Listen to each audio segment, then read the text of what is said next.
Padahal bukan dilahirkan dari orang kaya, diawali dengan 4 karyawan sampai punya 43 karyawan. Produksi pertama 60 bal tahu crispy, udah ngelus dada, senengnya minta ampun. Naik-naik terus 100 kilo, 200 kilo, langsung membludak. Sampai saat ini bisa produksi 900 kilo per hari. Wah, mantap bener. Pertama, ini kedelainya ya, baru diantar langsung dari suppliernya menggunakan kedelai Amerika katanya. Pernah pakai yang lokalan tapi kurang bagus, nggak standar. Kadang bagus banget, kadang jelek. Biasanya sekali produksi siapkan 500 kilo per hari. Kemudian langsung dimasukkan di wadah embernya begitu. Biasanya sekitar 12,5 kilo ya. Disarsor aja di ember sebanyak-banyaknya guys. Kenapa memilih usaha ini? Kebetulan waktu itu tetangga di kiri kanan memang produksi tahu ya. Saya melihat tahu itu awetnya hanya 2 hari. Kan sangat disayangkan ketika tidak laku, harus dibuang sia-sia. Terus kepikiran lah, kira-kira dibuat apa ya agar bisa awet. Nah, ya sudah, kita buatlah keripik tahu yang bisa awet lebih lama. Terus tidak ada jalan lain selain mencoba dan gas. Kedelai tadi direndam ya 4 jaman, tujuannya untuk biar agak lembek, mudah untuk dibuat jadi bubur. Kalau bisa dibilang di sini kita pelopor keripik tahu ya, pertama dan satu-satunya di dunia, karena kita merasa sebelumnya memang tidak ada yang pernah membuat keripik tahu begini. Bahkan belajarnya aja 13 bulan sampai menemukan resep yang pas. Oke, setelah direndam tadi baru masuk proses penyelepan ya, menghaluskan kedelainya sampai jadi bubur. Diberi air juga ya agar bisa lebih halus lagi. Masuk lagi proses perebusan ya, di sini sekitar 25 kg,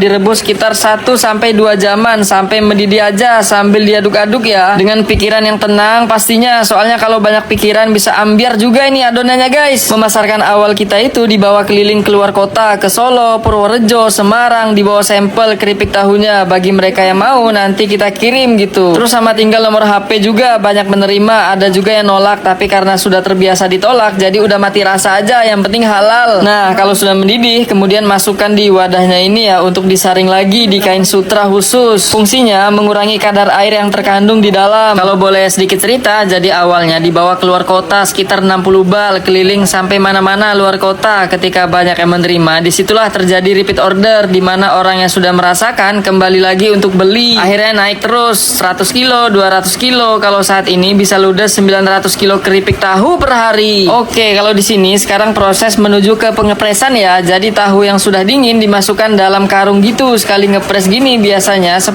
karung ya. Tujuannya agar kadar airnya itu benar-benar sampai kering-kering, tak bersisa dan benar-benar padet det. Kalau bisa dibilang jujur nggak pernah nyangka bisa sampai saat ini kalau bukan doa dari suami, doa orang tua, doa karyawan yang mendukung, serta tidak lupa kepada Gusti Allah yang selalu memberi jalan. Mungkin tidak akan seperti ini. Senang dan bersyukur tentunya ya. Nah, kalau di sini proses penggilingan lagi biar tambah hancur dan merata. Nanti akan dicampurkan sama bumbu khusus racikan dari sini. Bumbunya cukup simpel, bawang putih, garam biar tambah gurih dan nikmat pastinya. Sempat juga ada yang meremehkan dan disepelekan. Saya bukan orang kaya juga alias orang nggak mampu. Waktu kecil dibilang gini, kamu itu siapa? Orang ngerti tahu aneh-aneh. Terus kowe dodolan opo? Tahu nggak enak gitu aja dijual. Ternyata sekarang mereka pada nyontoh mesin yang kita buat, alat-alat bikinan tahu bulat crispy-nya. Tapi ya nggak apa-apa, itulah yang membuat bahan bakar semangat agar terus berkembang dan maju ke depannya. Oke, kalau sudah merata tahu dan bumbunya tadi, baru deh kita masuk proses pembulatan ya. Di sini seperti pembulatan bakso gitu guys, tapi kalau ini khusus membulatkan tahu. Wah, canggih juga ya mesinnya. Keluarnya bisa bulat begitu. Terus ukuran bulatnya juga bisa disetting. Alatnya ini dulu bikin custom, habis 20 juta. Wah, lumayan juga ya guys. Jadi meskipun cuma tahu crispy begini, tapi produknya hampir pengiriman ke seluruh Indonesia, mulai Jakarta, Bandung, Surabaya, Sulawesi, Kalimantan, Bali, Papua juga. Bahkan pernah dikirim ke Korea juga. Wah, mantap bener. Setelah ditata dirigennya tadi dan dianginkan selama 1 jaman, langsung aja digoreng gini sekitar 15 menit aja. Jadi tandanya sampai warna agak kecoklatan atau golden brown. Jadi deh, kok bisa banyak yang suka sama tahu crispy ini? Karena di sini menggunakan bahan berkualitas ya, serta rasa kita berani jamin. Kalaupun ada komplain, kita tanggung jawab, diganti baru. Kita selalu menerima kritik dan saran dengan senang hati tentunya. Nah, ini kan sudah jadi bulat ya tahunya. Kemudian diwalik lagi guys. Di dalamnya itu ada diambil lagi, dibuat rolade katanya. Harus punya skill dan keahlian khusus karena ibunya sudah kompeten di bidangnya. Jadi cepet banget tuh. Oke, kita proses penggorengan keripik tahu. Setelah diambil isinya, jadi 2 kali gorengnya, diaduk-aduk. Terus ini dibiarin merata sehingga hasilnya mekruk, nggak peleot-peleot sama nggak berkedut. Digoreng sekitar 5 menit aja. Digoreng menggunakan kayu bakar tradisional sama serbuk kayu ya, ya, biar rasanya nikmat juga. Oke, jadi deh seperti ini hasilnya, kelihatan kriuk, keras-keras, lezat dan bergizi pastinya guys. Langsung kita angkat untuk ditiriskan. Kalau sudah dingin tinggal di packing, siap untuk dikirim sama pelanggan setia pastinya. Sempat ngobrol sama owner, ini kan saya izin meliput lihat prosesnya dari awal sampai selesai. Terus kalau ada meniru gimana? Justru senang sekali, sudah banyak yang meniru juga kok. Ini malahan banyak yang terkenal juga yang meniru. Ya manusiawi pasti sedikit jengkel ya, tapi kalau kita jengkel tidak ada gunanya, justru akan mempersempit rezeki. Mending ikhlas saja, dari situlah akan membuka jalan rezeki yang luar biasa. Wah, mulia sekali ya guys. Nah, buat teman-teman yang mau nyobain bisa banget dikirim-kirim, hubungi di sini aja ya. Terima kasih, semoga bermanfaat. Sampai jumpa di video selanjutnya guys.